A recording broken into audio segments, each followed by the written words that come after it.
I had just finished cleaning the counter at the gas station when my phone buzzed. It was nearly 10:30 a.m. Too early for anything good, too late for it to be someone who forgot my birthday. I wiped my hands on my hoodie and picked up. "Ezra," a voice said warmly. "Happy birthday, son." I straightened. Grandpa Roland. He rarely called. In fact, I hadn't heard his voice in over 6 months, maybe more. I could almost hear the Chicago wind behind him, even though he'd long since left the city for the quiet wealth of Portland's hills. "I'm in town. Thought I'd surprise you."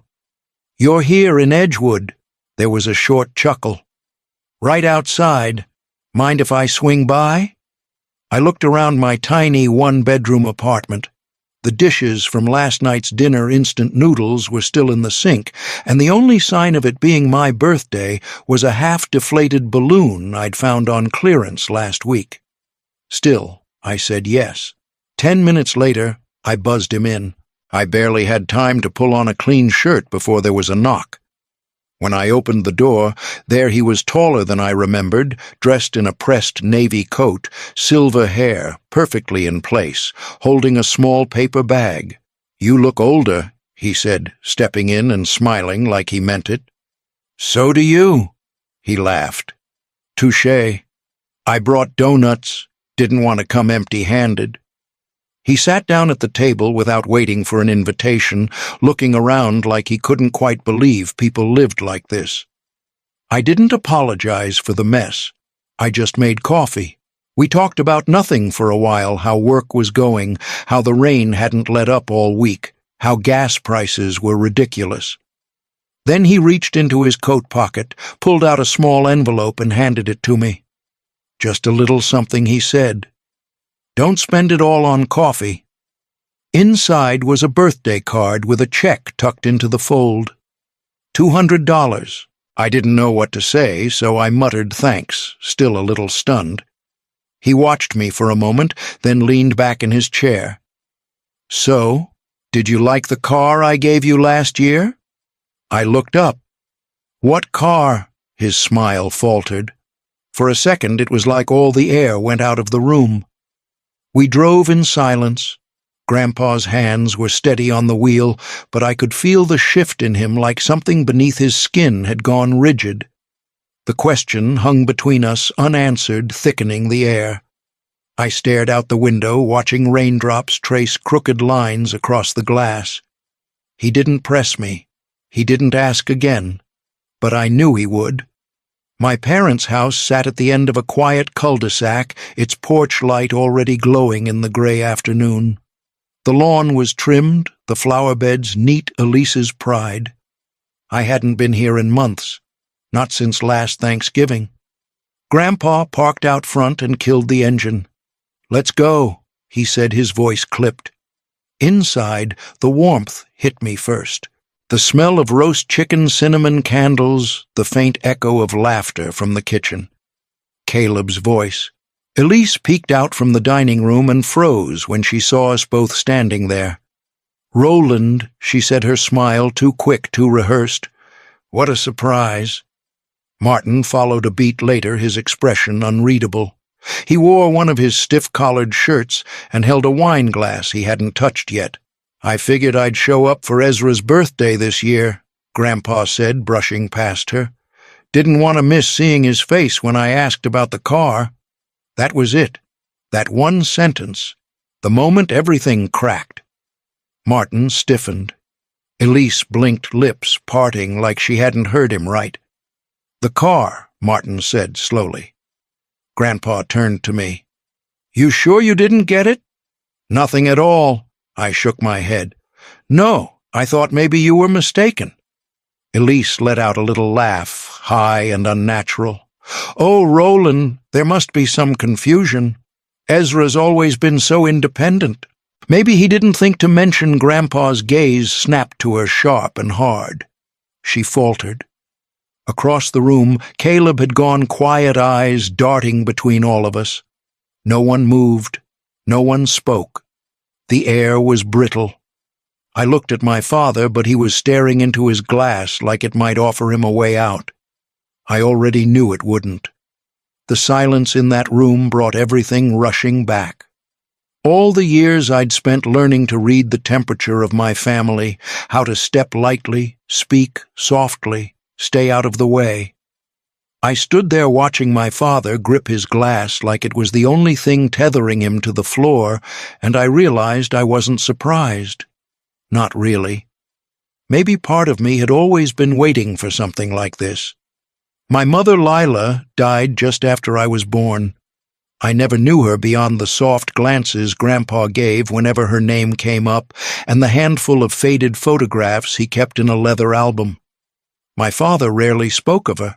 When he did, his voice would tighten, like the memory was something sharp he still carried in his pocket.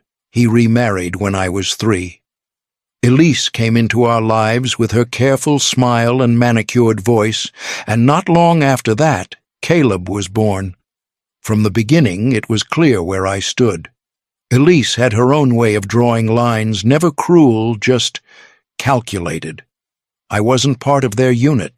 I was the leftover piece that didn't quite fit the picture on the box. Birthdays came and went like reminders.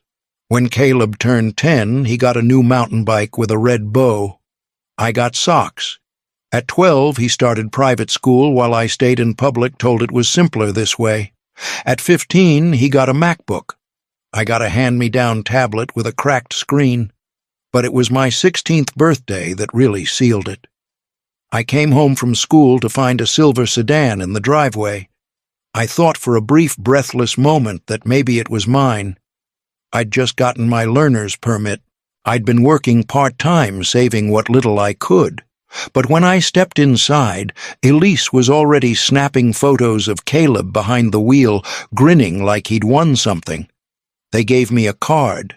No cash. Just a generic, "You're growing up so fast," printed inside, and my father's rushed signature. That night I sat in the attic bedroom listening to the sound of Caleb revving the engine. I stared at the card for a long time before finally sliding it into the trash. Grandpa had called me that day too, left a message saying he wished he could be there.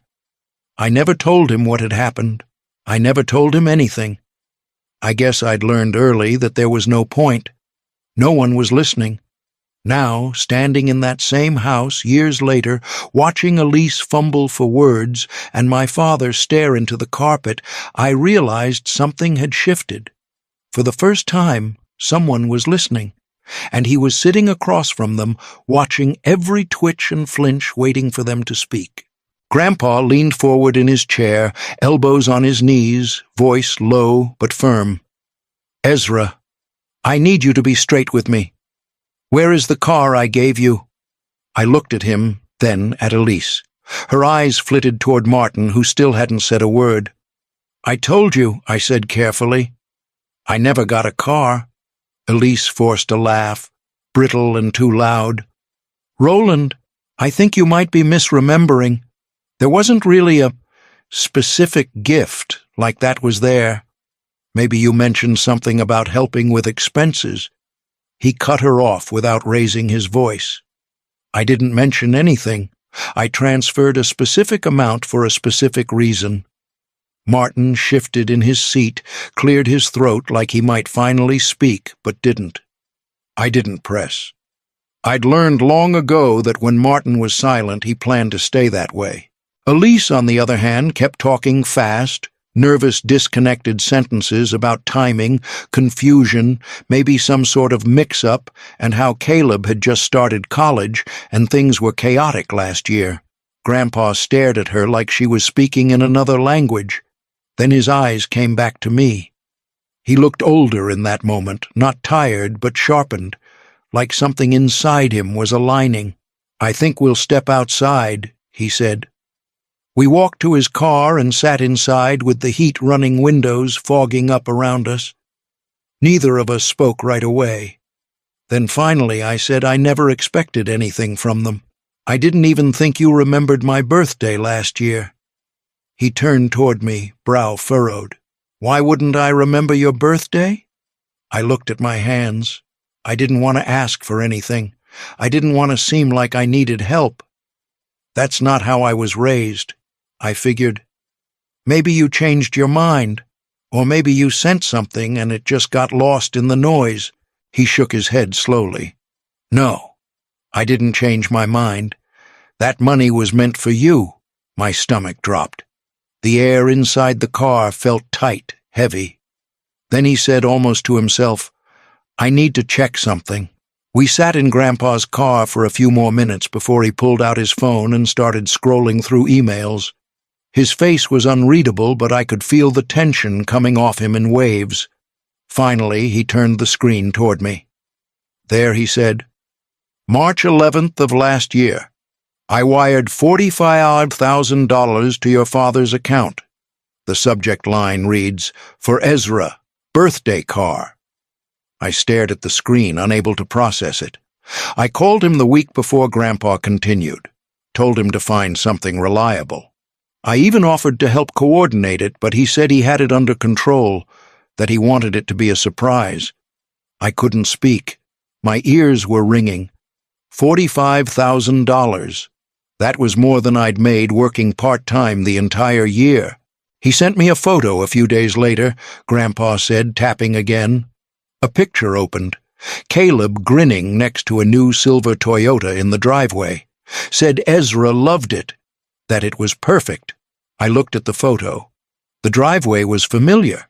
The car was shiny, spotless. Caleb wore a hoodie I remembered him getting for Christmas. I'd taken the picture. They told me it was for the dealership. My voice came out low. They told me Caleb got it with a student loan, said it was his reward for getting into OSU. Grandpa let out a short, bitter laugh. Unbelievable. All at once, the last year came into focus, Caleb pulling into the driveway in that car while I biked to work in the rain. My father brushing off my questions, Elise changing the subject every time I brought up money. I shook my head. They took your money, lied to you, lied to me. They didn't just lie. Grandpa said, his voice cold now. They stole. I couldn't find anything to say. Part of me wanted to defend them out of habit, maybe.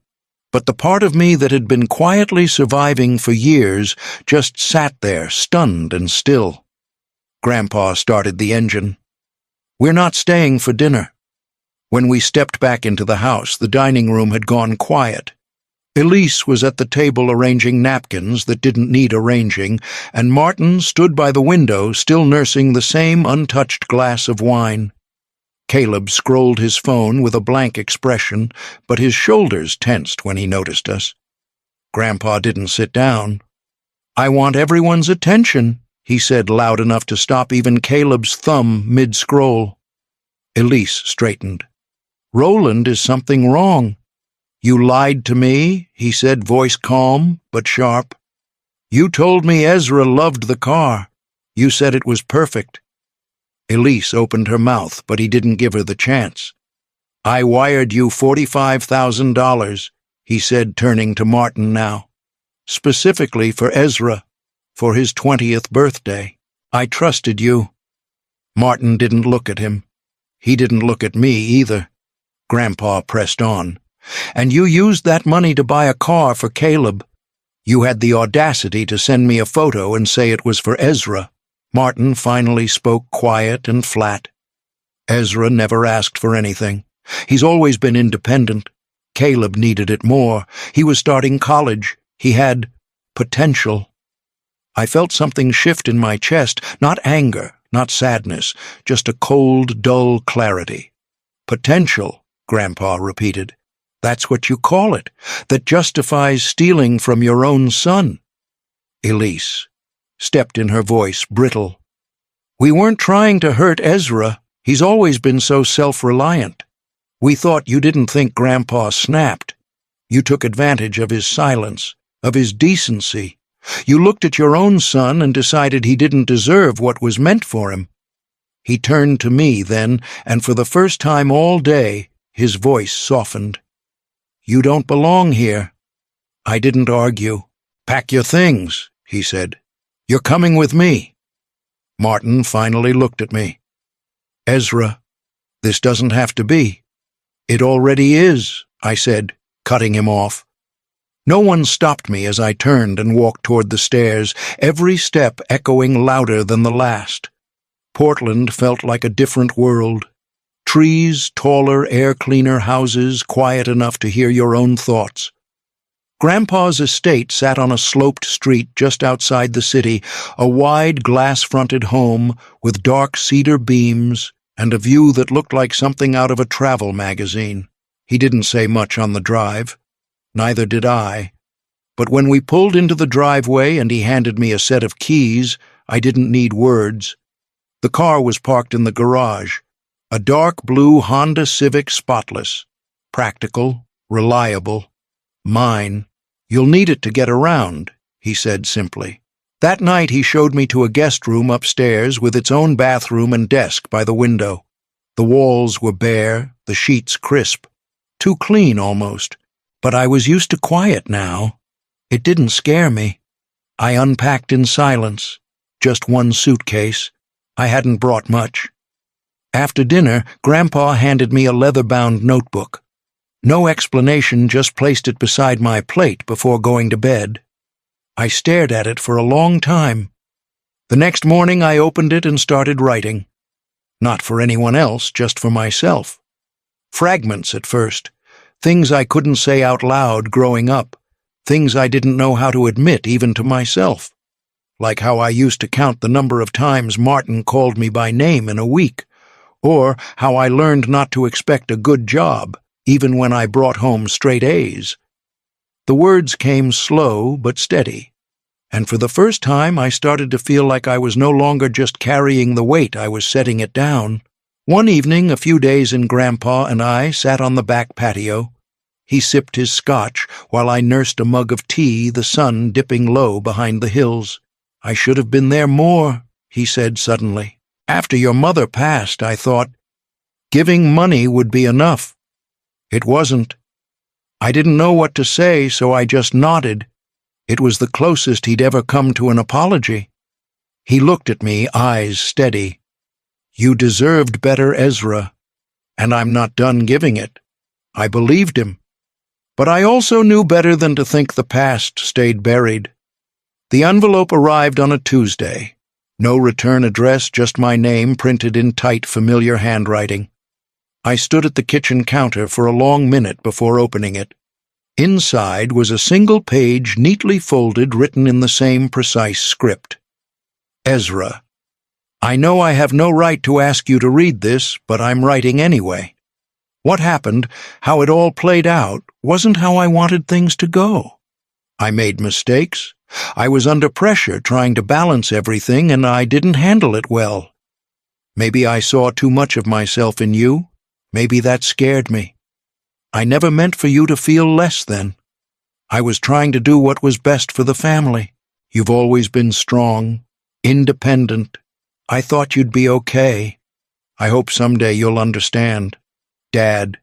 "No, I'm sorry." Just a vague admission, soft edges around sharp decisions. I folded the letter and set it aside, unsure what I was supposed to feel. 2 days later, Elise texted. I hadn't heard from her since the night I left. "Caleb's not doing well. He's been struggling with schoolwork. Everything. Please consider reaching out. Maybe you could help. He's your brother." I stared at the screen. Brother. The word landed flat. Grandpa noticed I was quiet that night at dinner. I told him about the letter, the text. He didn't react much, just nodded, then poured himself another inch of scotch. "They're your family," he said. "You have every right to feel however you feel. You don't owe them anything. But if you want to respond, I won't stop you." It wasn't permission I needed. It was clarity.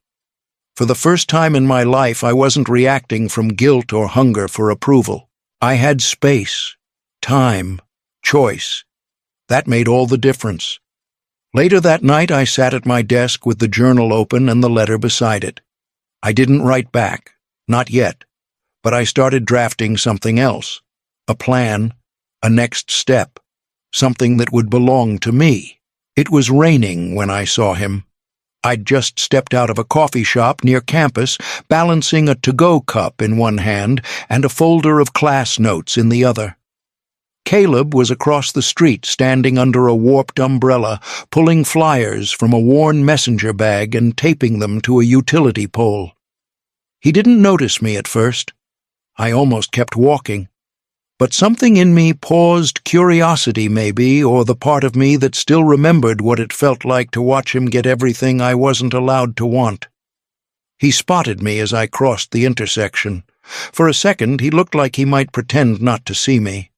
Then he gave a small nod, barely more than a twitch. "Hey," he said.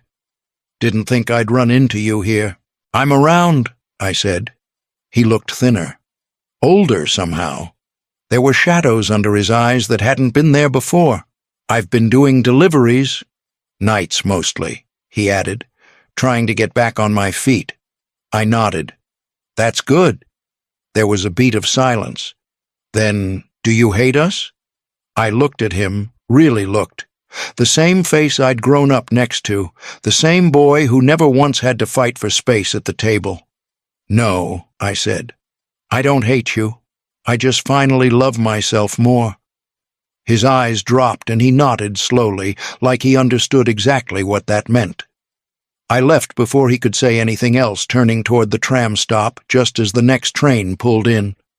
As the doors opened and I stepped inside, I felt something settle in me. Not revenge, not relief, just enough peace to keep moving forward. A month later, I got the acceptance letter. Community College Mechanical Engineering. Nothing flashy, nothing anyone would post about, but to me, it was everything. I showed Grandpa at breakfast and he didn't say much. Just looked at the paper, then looked at me, and nodded once, proud and quiet, the way he always was when it mattered. Classes started in the fall. I spent my mornings on campus and afternoons at Grandpa's company, shadowing engineers, learning how things fit together. He introduced me as his grandson, not his charity case, not someone he felt sorry for, just his own. That was enough. One evening I went back through the college fund he'd set aside and made a decision. I met with the director of a youth center in East Portland, handed over a check that covered new computers, workshop tools, and tutoring programs. Kids who'd never been picked first would have something to reach for. I didn't tell Grandpa until after it was done. He smiled and said, "That sounds like something your mother would have done." Life wasn't perfect. I still had quiet nights when memories knocked louder than I wanted, but I wasn't chasing approval anymore. I wasn't proving anything. I was just living, and that for the first time was enough. Sometimes family isn't who shares your name, it's who gives you space to become who you really are.